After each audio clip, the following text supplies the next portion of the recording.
धुळे जिल्हा परिषदेच्या उमेद अभियान आणि मानवी विकास योजनेंतर्गत महिला बचत गटांच्या नावावर झालेल्या कोट्यवधी रुपयांच्या कथित आर्थिक गैरव्यवहाराविरोधात धुळ्यात बेमुदत, बिऱ्हाड व भजने आंदोलन सुरू करण्यात आले आहे। क्रांती दिनापासून दक्ष पत्रकार संघ आणि पीडित महिलांच्या वतीने हे आंदोलन छेडण्यात आले असून संस्थापक बापू बागुल, अध्यक्ष दीपकुमार बागुल आणि समता परिषदेच्या कार्याध्यक्षा भारती माळी यांनी आंदोलनाची भूमिका स्पष्ट केली।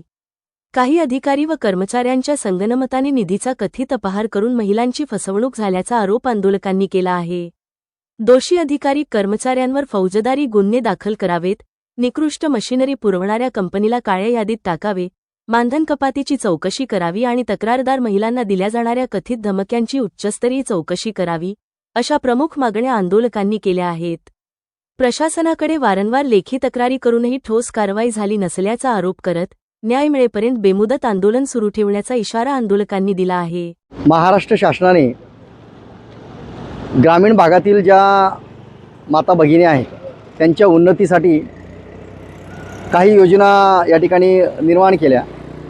त्यामध्ये जिल्हा परिषद अंतर्गत आणि कलेक्टर ऑफिसच्या माध्यमातून उमेदच्या अनुषंगाने मानव विकास यंत्रणा ही एक योजना या ठिकाणी निर्माण केलेली होती आणि त्या योजनेमध्ये वन कॉन्ट्रिब्युशन 6,30,000 रुपयाचं मशीन देऊन महिलांचं त्या ठिकाणी उन्नती व्हायला पाहिजे अशा प्रकारची सरकारची ही योजना होती। परंतु या योजनेमध्ये जिल्हा ग्रामीण विकास यंत्रणेचे उद्धव धारणे, ईश्वर पाटील, लोकेश सोनवणे, वर्षा हिरे आणि पगारे मॅडम यांच्या संगनमताने आणि यांना अजून अधिकारी आणि ज्याने कंपनीतून जी मशीन दिलेली तुम्ही पाहू शकतात, ही जी मशीन आहे या मशीनसाठी सरकारने त्या योजनेमध्ये 6,30,000 रुपये दिलेले होते। त्याचं वन कॉन्ट्रिब्युशन होतं, ते वन कॉन्ट्रिब्युशन महिलांनी जशा तशा पद्धतीने ते वन कॉन्ट्रिब्युशन दिलं आणि आपला स्वतःचा उद्योग त्या ठिकाणी चालू व्हावा यासाठी वन कॉन्ट्रिब्युशन भरून त्या मशिनी मागवल्या। परंतु या मशिनी जर बाहेर आपण त्याची किंमत जर बघितली, आम्ही त्या ठिकाणी बऱ्याच मशिनींची किंमत बघितलेली, ती मशीन 1,20,000 रुपयाची यांनी खरेदी केली। म्हणजे जो काही मालक होता, मशीनचा जो काही मालक होता, त्या ठिकाणी ह्या मशिनी बनलेल्या आहेत, तो वेंडर याला संगनमत करून या ठिकाणी ही मशीन 1,30,000 रुपयाचीच त्यांनी खरेदी केली आणि या भगिनींना या ठिकाणी दिलेली आहे। याच्यामध्ये कुठल्याही प्रकारचा उद्योग झाला नाही, ते पडून राहिले आणि याचा संपूर्ण बोजा या महिलांवर या ठिकाणी पडलेला आहे। ही बाब ज्यावेळेस आमच्या निदर्शनामध्ये आल्यानंतर जवळजवळ 5 महिन्यापासून या गोष्टींचा पाठपुरावा करून संबंधितांवर गुन्हे दाखल करण्यासाठी आम्ही या ठिकाणी माननीय जिल्हाधिकारी असतील आणि मुख्यमंत्री, उपमुख्यमंत्री, त्याच पद्धतीने ग्रामीण विकास यंत्रणा, ग्रामीण विकास मंत्री यांच्यापर्यंत आम्ही तक्रारी दाखल केल्या। त्या तक्रारीच्या अनुषंगाने आम्हाला अजूनपर्यंत संबंधितांवर कुठल्याही प्रकारचे गुन्हे दाखल झालेले नाही। परंतु ज्यावेळेस यांना माहिती पडलं संबंधित जे भ्रष्टाचार करणारे अधिकारी, तर ते प्रत्येक गावाला जाऊन प्रत्येक महिलांना त्या ठिकाणी वेगवेगळ्या प्रकारच्या धमक्या देत आहेत, त्यांना वेगवेगळ्या प्रकारचं आमच्याबद्दल बदनामी करत आहेत। तर या अनुषंगाने आज आम्ही दक्ष पत्रकार संघाच्या माध्यमातून 9 तारखेपासून आज क्रांती दिवस आहे, क्रांती घडवण्याचा दिवस आहे, म्हणून आज आम्ही या ठिकाणी आंदोलन केलेलं आहे।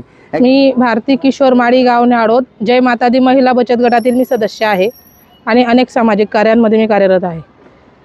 बचत गटाच्या माध्यमातून ह्या भरड धान्याच्या मशिनरी मला देण्यात आलेल्या आहेत। मागे मशिनरी बघू शकतात। ह्या मशिनरी 6 लाख रुपयात मला देण्यात आलेल्या आहेत।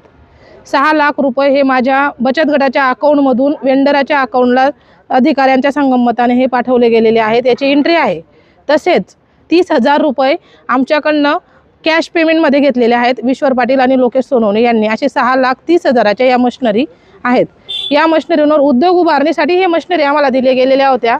अशा अनेक युनिट हे उद्योग उभारणीसाठी होते, यांच्याकडनं उद्योग तर झालेच नाही। वर्षभर 2 वर्ष या मशिनरी जोडल्या गेल्या नाही आणि आता जोडूनही या मशिनरी कुठल्याच कामाच्या नाही हे निदर्शनात आल्याच आम्ही जेव्हा कंप्लेंट केल्यानंतर संबंधित अधिकाऱ्यांनी आमच्या वेगवेगळ्या प्रकाराने छळ करायला सुरुवात केली, आमच्या बदनाम्या केल्या, गावोगाव जाऊन महिलांना धमकावलं, महिलांना तुमचे गट ब्लॅक लिस्टेड टाकू असं केलं आणि आता जेव्हा त्यांच्यावर गुन्हे दाखल करू असं म्हणून आमचं मागील आंदोलन थांबवण्यात आलं। आम्ही 15 दिवस आंदोलन स्थगित केलं होतं आणि 15 दिवसात गुन्हे दाखल होतील या अपेक्षेने आम्ही थांबलो आणि आत्ता त्याच्यानंतर गुन्हे दाखल झाल्याने परत त्यांनी गुन्ह्यांना सुरुवात केली। विश्वनाथ गावात त्या मशिनरी त्यांनी परस्पर 1.5 लाखामध्ये दुसऱ्या संबंधित गटाला विकून टाकलेल्या आहेत। हे कायदेशीररित्या बरोबर आहे का हे मला शासनाला विचारायचं आहे। 1.5 लाखाचा चेक देऊन जिथं तक्रारदार महिला उपस्थित नव्हत्या, कुठलाही ठराव नाही, लेखी प्रूफ नाही, काहीच नाही, त्यांना विश्वासात घेतलं नाही आणि 1.5 लाखाचा चेक दुसऱ्या संबंधित गटाकडनं करून घेतला। पण नेमकं हे चेक देण्यासाठी कोणी सांगितलं? मग या अधिकाऱ्यांची त्याच्यात काय भूमिका होती याच्यावर पण आमचा प्रश्नचिन्ह आहे।